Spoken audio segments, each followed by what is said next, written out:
Thriller adalah genre dengan plot menarik yang sering melibatkan misteri dan jenayah.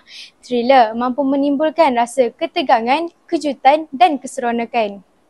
Assalamualaikum dan salam sejahtera. Nama diberi Nur Damia Insyirah binti Marwan dari Sekolah Menengah Kebangsaan Padang Sarjana.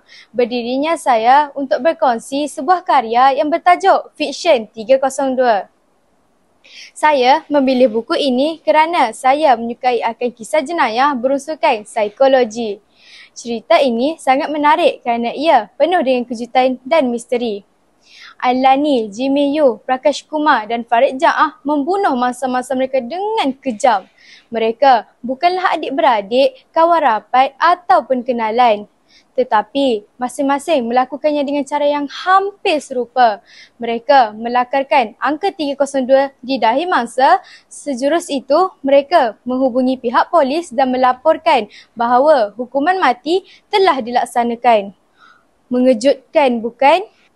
Seorang peguam, Rita Zalina, menyertai projek rahsia yang dikendalikan oleh dua orang pakar psikiatri iaitu Nur Hafizah dan Zonan.